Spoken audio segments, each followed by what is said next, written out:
The What to Next podcast helps you build a TBR of future favorite books. In each episode, Lori and Maine interviews authors and book influencers to recommend books they loved for you to pick up today. If you're an avid reader, always looking for your next great read, then the show. Hi, Mila. Welcome to What to Next podcast. Hi, thanks for having me. So happy to have you back. I am so excited to chat with you. What you've been up to this past year? Oh my goodness, what a year 2023 has already been. Very, busy writing. I had the upcoming book to finish, which is Mafia Target, and then I also had a short novella that I'm finishing for an anthology that's coming out in June called Pride Not Prejudice that are spin-off characters of Mafia Target characters. So I'm like at the same time kind of finishing both of those. Yeah. So let's chat about, because when we first met about a year ago, Mafia Mistress and Mafia Darling were just coming out, and we're just like, it was starting to build momentum, and then it just exploded, in a very pleasantly surprised way. Right place, right time, right genre, right mafia, and right location, because it's like it really is unique. What has been that experience been like? Having the series become what it is today. I feel just incredibly blessed. To see, the books recommended, alongside like the Sarah Kates and the QB Tylers and the Sophie Larks and the LJ Shens and just to have like my books, Renee Rose. I'm trying to think who else. Just to have my books sort of in that conversation is very humbling and wild, and I feel very grateful. It's a genre that I love. It's a genre that I read. I've read all those amazing authors, and really to get to know that book community, which is different than my other experience. It's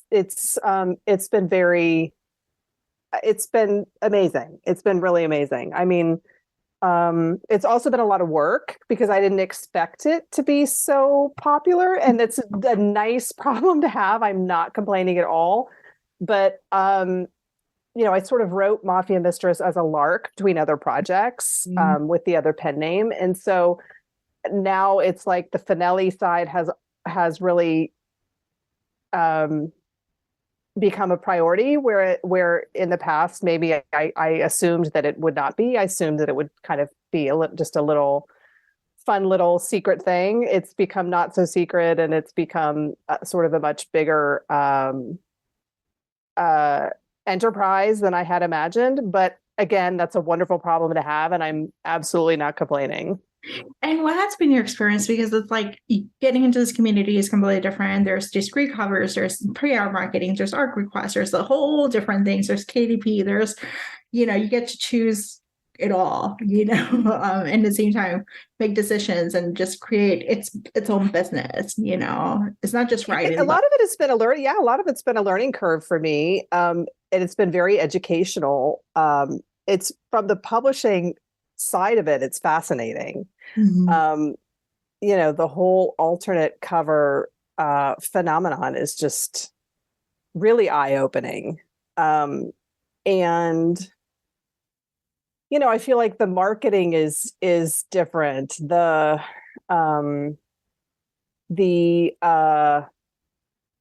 way readers find books is different. So it's just it's been a lot of fun. But it's definitely been a learning curve for me. And it's great. I feel like the enthusiasm that I've encountered is very different than what I've seen in the past. Like the passion of the sort of younger romance readers, and specifically the dark romance readers, is like amazing. It's just unparalleled. It's very different. And and very exciting, I think, for the future of the genre. I mean, you could see the passion there. You could see, it's like, I get it, because I'm that reader too. I get the enthusiasm and the passion and the investment that you feel in certain characters. There are certain characters from books that I've read that I love, that if you mention them, I will like swoon on the floor. Like I totally get it. So it's been fun, but it's been a learning curve for sure, as far as like some of the business stuff and learning how to run your own sort of mini publishing company. Yeah. And I feel like five years ago, I wouldn't have known how to do that. Maybe 8 years ago, I definitely wouldn't have known how to do that. But I've been around long enough now that I feel like it was the right time for me. Like, because I was like, yes, I know how to do all this now. So I still do. I just still do text Sierra Simone many questions, and she's very patient with me and answers all of them. But so I do still have help from Adriana Herrera and Sierra Simone and others that are like have been self-publishing indie pubbing longer than I have. So I have to give them credit. Yeah, I love it. I think it's like the community is so different. It's like I remember when I started reading romance, it was actually indie romance, but what I fell in love, because it was what I could afford. The time I was earning not a lot of money, and it was like just KDP, KU, or like 99 cents, 1.99, and I was like, that's what I can afford, and I was consuming them like there was no tomorrow, because there were just like an opportunity. There was like a worldwide of opportunities there, and so I became obsessed with them. Like it was like new, like this was my identity. I was a reader. I was a romance reader. I was like a reader of any type of genre.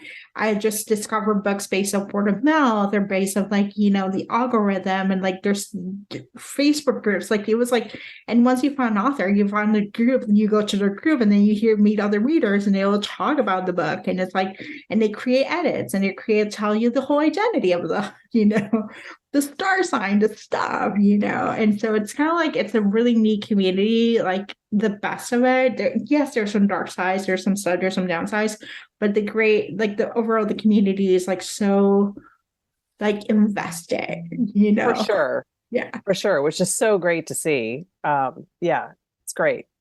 So, all right, so let's try to grab Mafia Target. Tell us the elevator pitch. We got a hint about it, but tell us the elevator pitch. Yeah, the elevator pitch is it is the story of the heir to a mafia throne who has left his family because he is gay, and he feels he cannot be gay in the mafia, so he sort of strikes out on his own. But that old world doesn't want to leave him alone, so he kind of he's constantly being pulled back and reminded of his former life. And an assassin from his old life has been hired to kill him, and so and it's the story of how a former mafia heir falls in love with the assassin that has been hired to kill him. I was watching a lot of Killing Eve, like before I wrote the book. So it's very cat and mouse, a little back and forth. I'm toying with you now. You're toying with me. So it was a lot of fun to write, actually. I can imagine. I feel like there's like a twisty, because it's like, how are you going to make it work? How are you going to get the assassin, be with the guy who he has to kill? How this is going to work? But at the same time, I think it could be a lot of fun for an author to keep the reader guessing.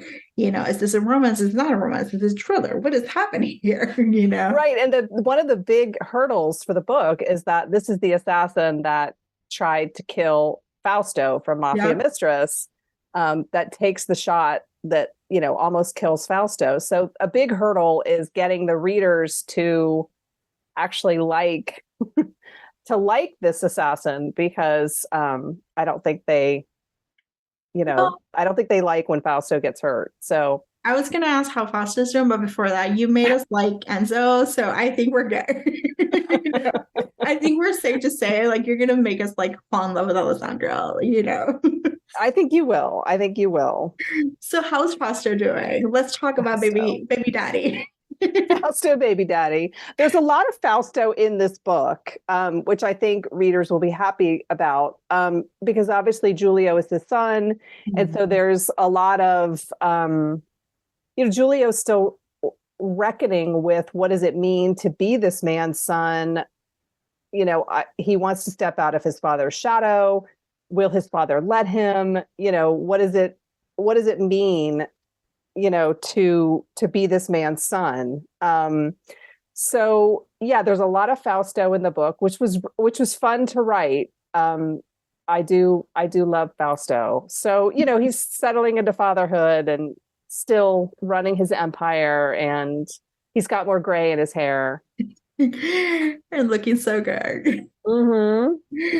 Awesome. So we gotta wait for Mafia Target, and then you have a short story coming up too. So what can we expect for that one? Is just more mafia goodness. Yeah, so the short story is Mafia. It is characters from Mafia Target. It is male, Russian mafia. One of the heroes is the head of the Russian mafia, and the other hero is a fashion designer from Paris.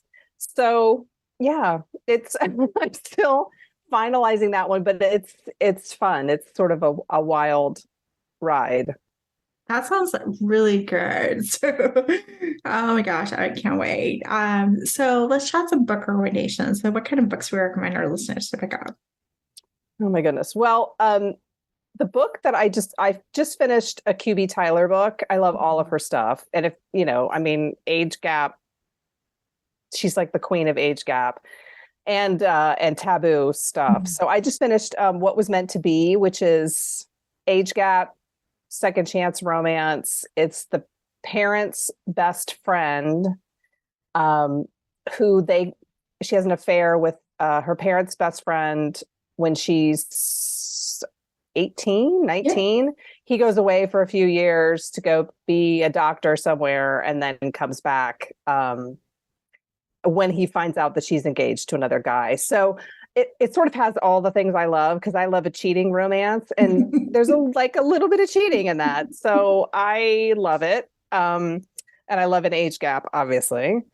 The book that I'm almost finished with right now is Lily Gold's Faking with Benefits, which is reverse harem. It's like three guys who have this relationship advice podcast. And she is their neighbor across the hall. She's completely inept at dating. And so she asks for them to basically be her fake boyfriends and help her learn how to date. And it's very hot and adorable and really unique, which I'm enjoying it quite a bit. And I've been on a huge hockey romance kick. I cannot get enough. I'm obsessed with hockey TikTok and all of these young hockey players that are way too young for me, but very pretty to look at. So I've been reading a lot of hockey romances, and my favorite is Heated Rivalry by Rachel Reed, which I probably recommend. I swear, anytime I talk to anybody about hockey romance, I love it so much. Heated Rivalry, and then the follow-up is the Long Game. Yep. Those are my favorites. So I had a recommendation for you. Since you're in a heated rivalry, you need a look-alike. So Ice Out by C.E. Ricci is two rivals to lovers. They're in college. And they have a superstition that if they hook up, they they win the game. So, but they're rivals. It's hot, it's steamy, it has the whole enemies to lovers. We gotta fuck this out, you know. Oh, I love it. Get it I out of love the it. system, you know. So and that's like a hockey. And I just finished Mile High by Liz Comfort. It's 600 pages, it's long, but it's actually really good. Like it's men in therapy, but it's actually really good. Mile High. Mile High, Liz Comfort. Her next book, which is the one I'm reading, is The Right Move, and it's fake relationship basketball romance. And I did not know that I needed basketball romance in my life, but I was like, oh, because they're more famous than the hockey players. And so he has to deal with fame and along with all the other stuff. Oh, I like that. I love a sports romance. I'm a total sucker for sports romance. Yeah. I don't like sports, watching regular sports, but I like reading about sports romance. Especially hockey. I did not realize I love hockey as much as like my hockey romance. Like any type, you give me a puck, you give me an enforcer, or any type of way they were fighting it off in the ice, and I'm like, yeah, I'm here for it, you know. So Mila, tell us where we can find you online. Well, you can find me at milafinelli.com. You can find me on Instagram. I think it's Mila_Finelli_author. And I'm on TikTok, Mila Finelli author. So I'm sort of around. You are. Yeah. Thank you, Mila, for being on the show. Thanks for having me. It was so fun. If you enjoyed this podcast, feel free to share with friends, subscribe, rate, and review the show. This is the easiest way to support the podcast. For a list of books mentioned and other romance recommendations, please visit whattoreadnextblog.com. Did you know you can purchase audiobooks directly from your favorite local bookstore? With Libro.fm, you can pick up more than 250,000 audiobooks, including bestsellers and recommendations from real booksellers. You'll get the same audiobooks at the same price as the largest audiobook company, you know the name, but you'll be part of a different story, one that supports your local community. If you're new to audiobooks, there's a perfect way to squeeze into more reading into your busy life. Listen with the free Libro.fm app while you do your chores, walk your dog, relax at home. The What to Read Next podcast has a special offer for our listeners. Get 2 audiobooks on Libro.fm for the price of 1 with your first month of membership. Use code What to Read Next. This offer is only valid for new members in Canada and the US. Thank you so much for listening and have a great day.